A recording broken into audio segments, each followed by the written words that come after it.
The biggest lessons I've learned in my life are here. Through different topics, I'm going to inspire and motivate you to reach your success and your dreams. I'm so grateful that you're here on Journey to Success. So let's enjoy my next episode together.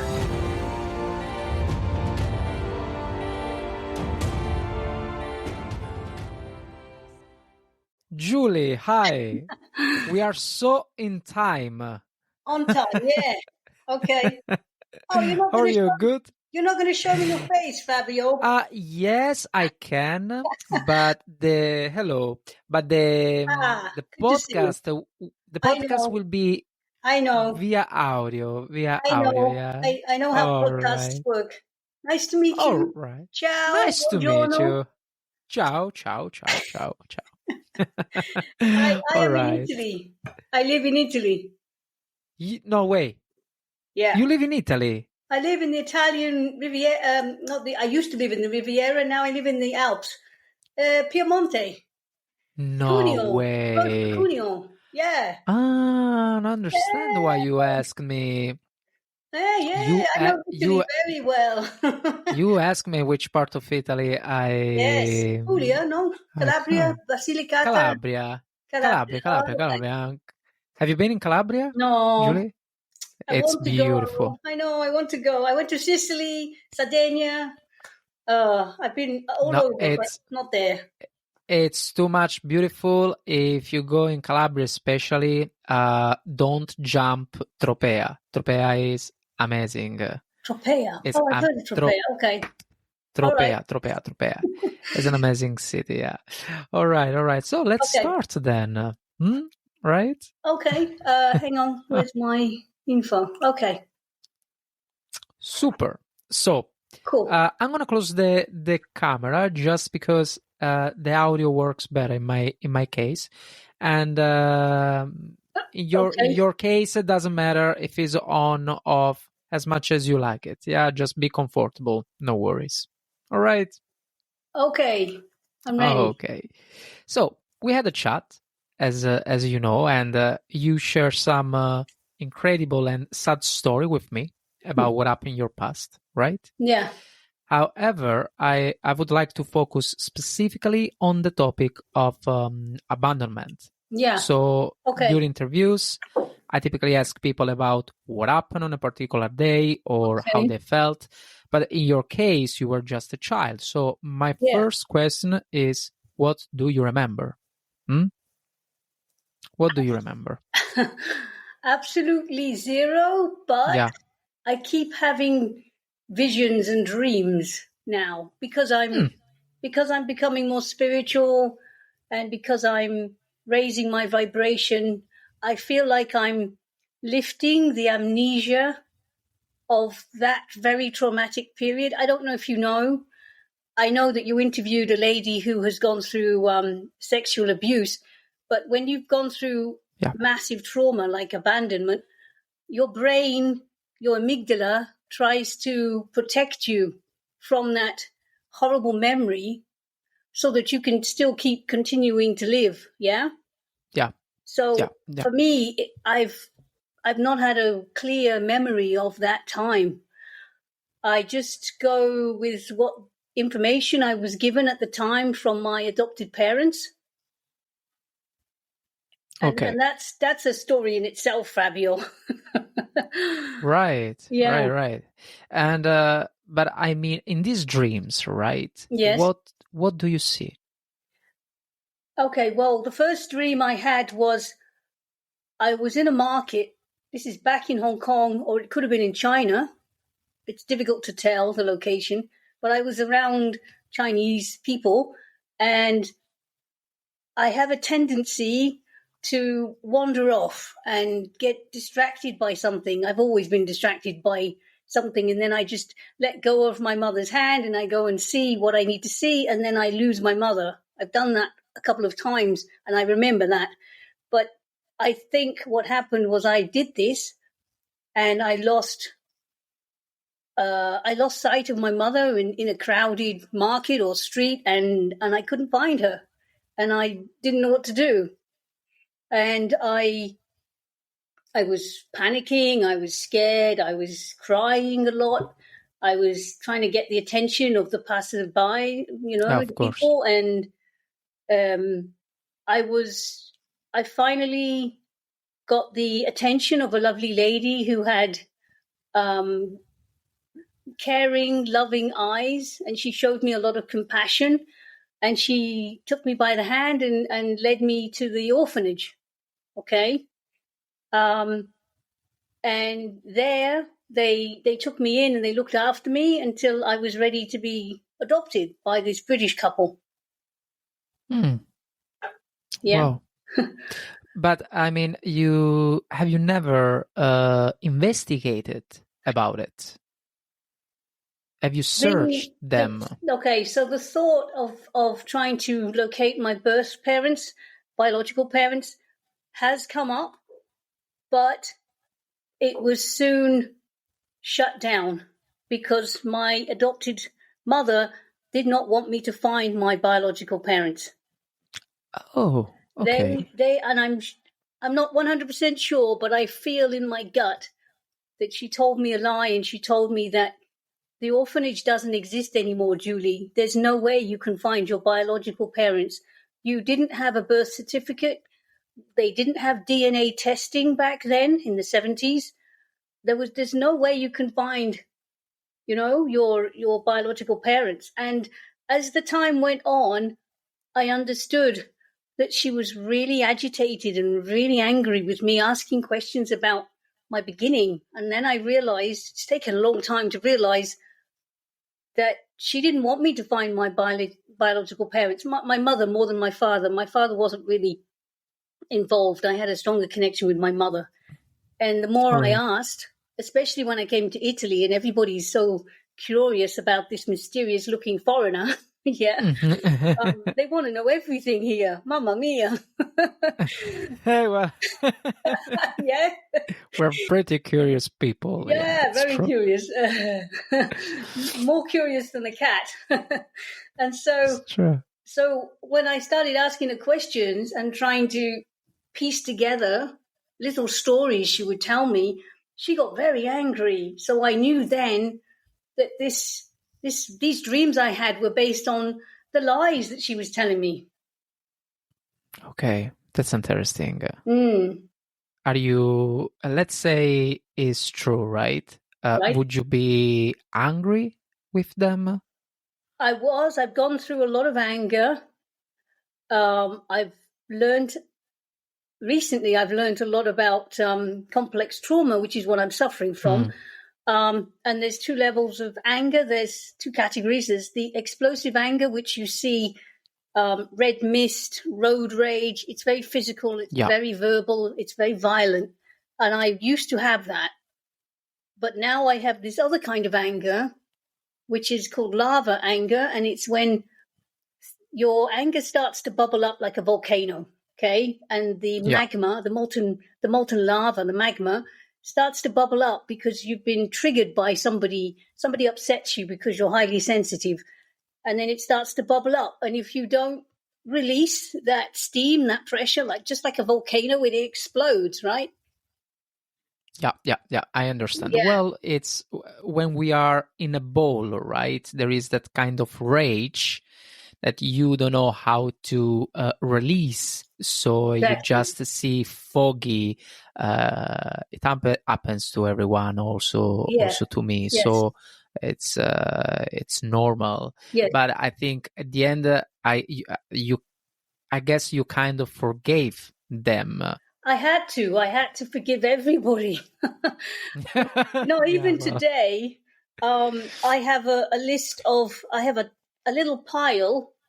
It's a shame we're not on camera, but if I do this noise, you'll hear. Listen.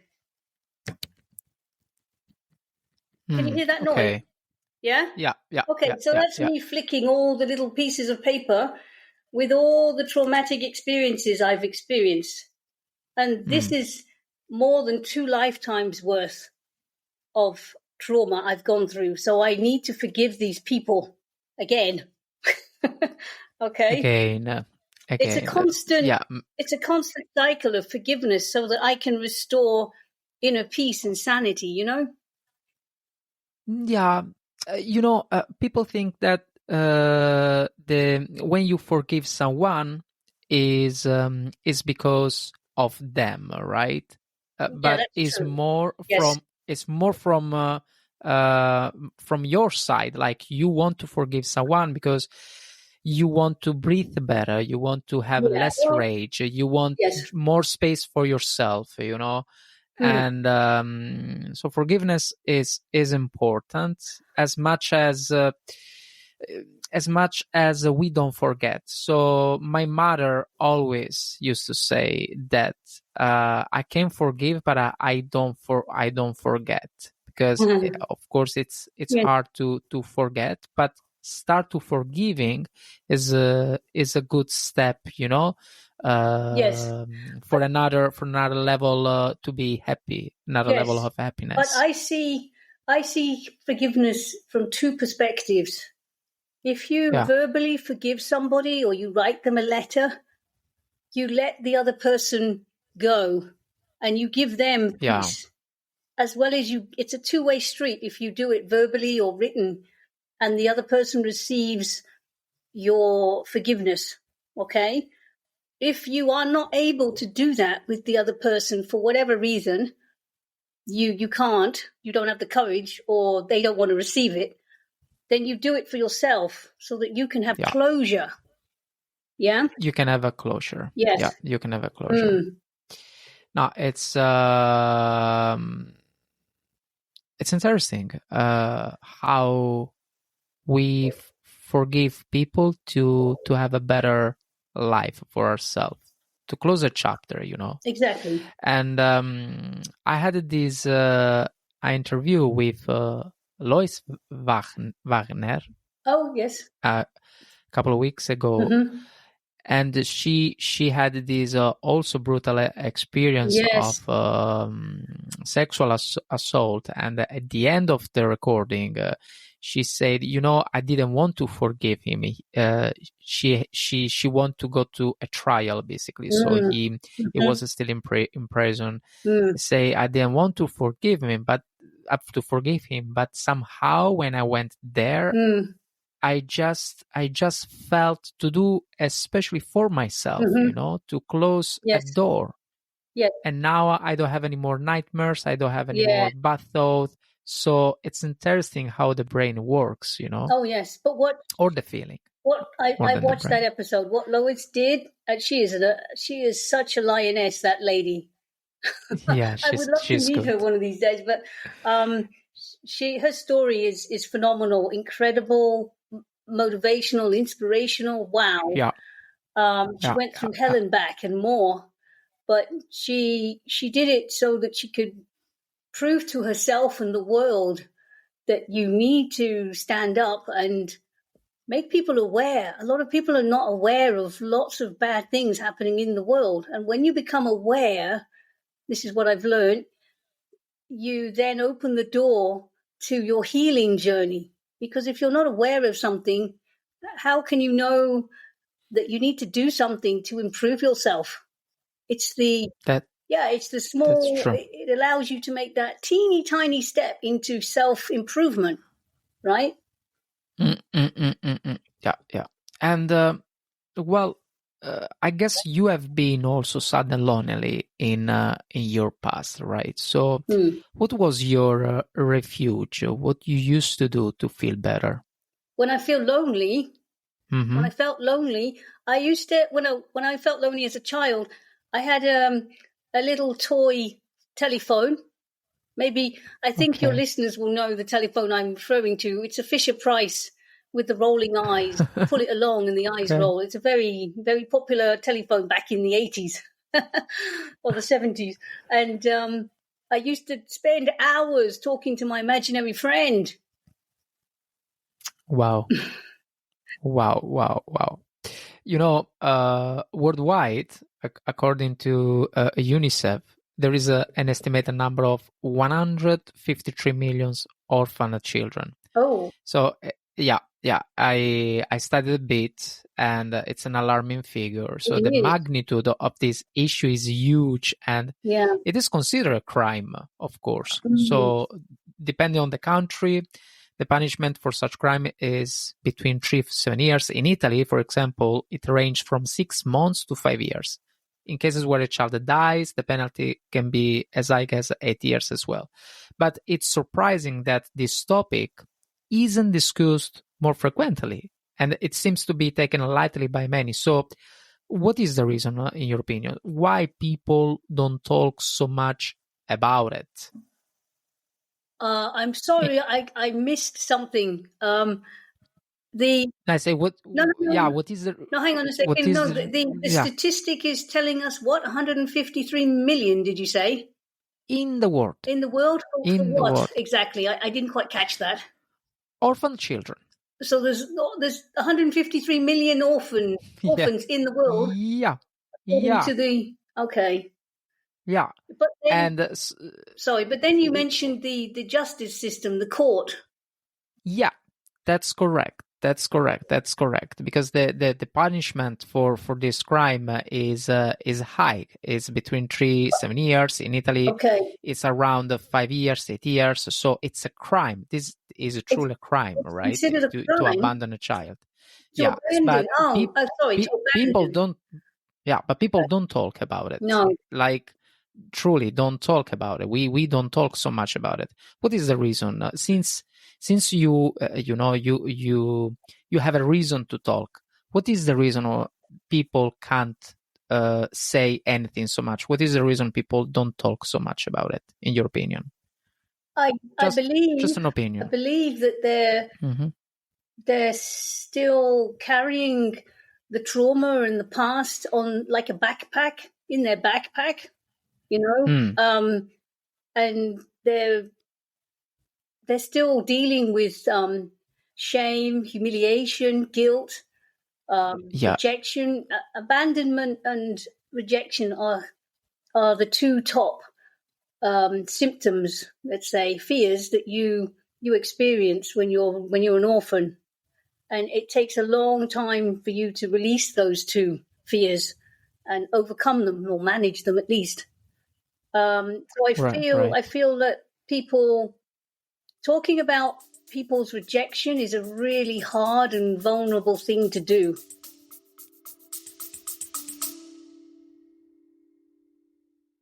Before we go through, if you're enjoying this podcast, please consider taking just 3 seconds to share it with someone else. It is a small gesture that could make a big difference in someone's day. Now, sit back and enjoy the rest of the episode.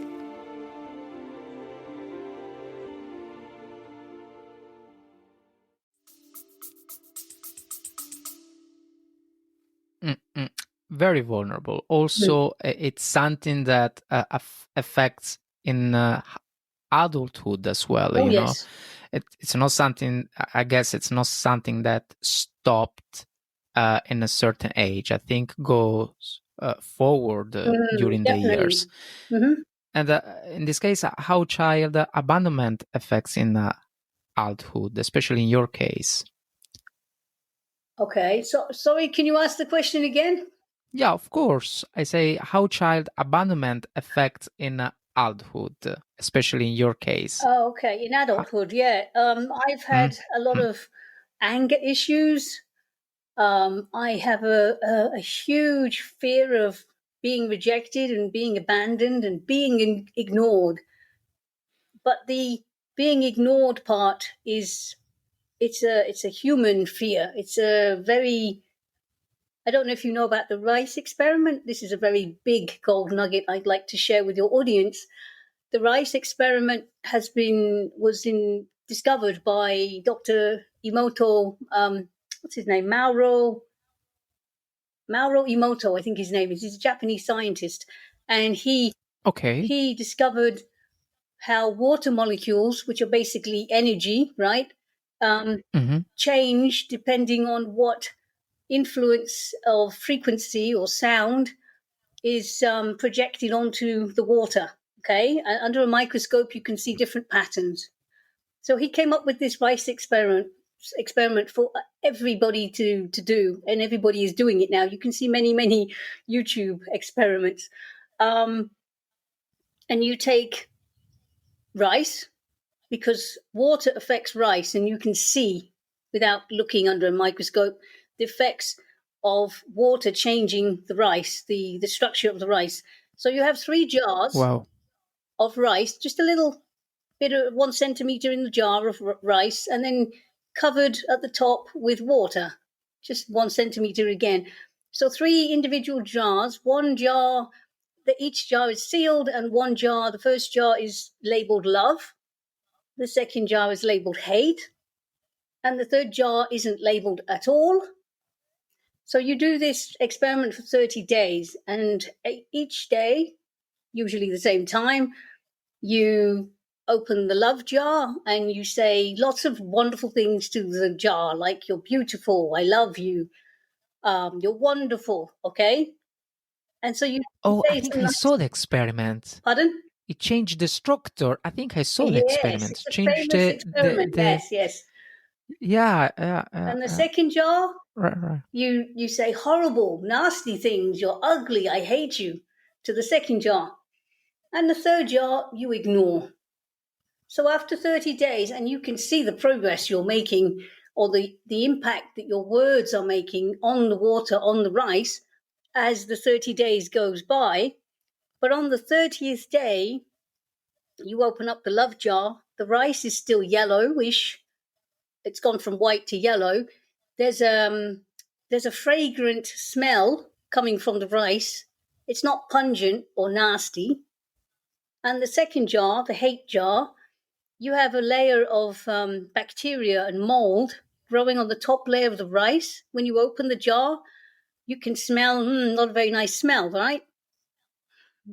Okay. And the final jar, which people are just not aware of until this experiment was discovered, you have the bacteria and the mold no way. at the top, but the mold and the bacteria is starting to eat through the rice to the bottom of the jar. Okay. Wow. And when you open the jar, the smell is so pungent and so strong and so nasty. So what it's trying to teach you, this experiment, is if you ignore someone, this at a biological level is what is happening to your body. And we're all made up of water. It's debatable how much water we're made up of. People come up with different percentages. But imagine what being ignored for a long period of time is doing to your health and your body, right? Well, yeah, I understand. Well, somehow it's possible that indirectly you refers to the child syndrome as well. Child syndrome? Yeah. Okay. Yeah. So the child syndrome is exactly what you say to me, what you experienced. So just the child that has been abandoned had this unfortunately had this way to act and way to talk, to think in a different way than the medium average of the people. It's because of what happened in his or her past. So you should look at, because it's very interesting. Okay. But at the end, what I realize also, especially with you, is that you are strong. I mean, truly, you are very strong, and you faced also so many challenges. You also pointed out something in the chat, maybe something we're going to discuss another time. But I'm curious to know how you managed to become as strong as you are today. So your voice reflects strength, and it's evident that you are a resilient woman. So just tell us how you did, and how you can help people around us, listeners who had the same issue, Yes. and how can you help them? It would be a pleasure to share my gold nuggets. Right. So yeah, as I mentioned, I'm known as the fearless lioness specialist because I used to be an abandoned, rejected, invisible, abused, and people-pleasing kitten. But now I have completely revolutionized and transformed myself into a fearless, strong, and confident lioness, as well as found my roar. Okay. So I've been on a huge journey to overcome my fears. And I've been at a time when my life was rock bottom. I turned to two very powerful self-help books. One was about fear, and the other one was about a ton of stories from people all over the world, inspirational, motivational stories. Okay. And I, through my journey, I've discovered what my core values are, who I really am. I've taken off the layers like an onion of all the bad programming, I call it, from my parents, from the education system, from society, from the influence of others, and I've chosen the bits and the parts that I want to keep that give me the identity and the personality that I am today. Okay, so, and we can all do this. We can choose to be a better person by shaking off a bad habit, stopping a bad habit, and then starting a new habit that's good for us, that serves us. Okay. And so I have now come up with a new definition for fear. Would you like me to share it with your audience? Yeah, please do it. But before that, there are three definitions already for the word fear, and my one is even better. But so the first one is a negative definition, and it reads, "Forget everything and run." The second definition, which is positive, is "Face everything and rise." The third definition, which is neutral, is "False evidence appearing real." And my definition is to feel excited and roar. Okay. Now, roar, in order to be a lioness, you need a big roar. And that means that you need to be resilient, like you just said, optimistic, adaptable, and resourceful. You need those four qualities in order to be a lioness, as well as a bunch of others as well. Okay. Yeah. So it's very, very, very beautiful. I never hear something like that. It makes a lot of sense also. It does indeed. Yes. Thank you. Yeah. Yes. I'm all about common sense and awareness and trying to help others because I know other people are suffering in silence, you know? Yeah. Yeah. It's because of the world we're living right now, full of judgment, you know, Exactly. and but this has not to discourage us. It's fortunately,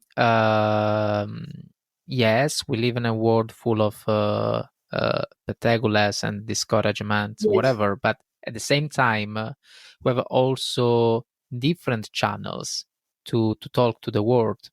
We can use these channels to talk badly or to talk positively in a good way. That's what you are doing. That's what I'm doing, and it's just wonderful. We can use also this technology for beautiful things. That's what I think. Yeah, no, I totally agree, Fabio. In fact, all of us should be using all this wonderful, brilliant technology for good. Yeah. Listen, Julie, it was very beautiful interview, and the time was so quick with you. Truly, it's already 30 minutes. And listen, before to conclude, would you like to say anything else? Tell me. I just want to tell your audience that I'm extremely passionate about my mission, which is to help 1 billion female entrepreneurial kittens become fearless, strong, and confident lionesses that they were born as and want to be again, so that they can live a life by design and not by default, and also so they can find their roar again. Nice. Great, good message. Thank you so much, Julie. Thank you very much for having me as a guest. Of course. Take care. Thank you. Take care. Ciao. Thank you. Here we are. Congratulations. You just finished my entire episode. So, the only thing I ask is to take a moment to give Journey to Success a rating. By the way, thank you so much for being here on Journey to Success. I'm very grateful. Thank you and see you next time.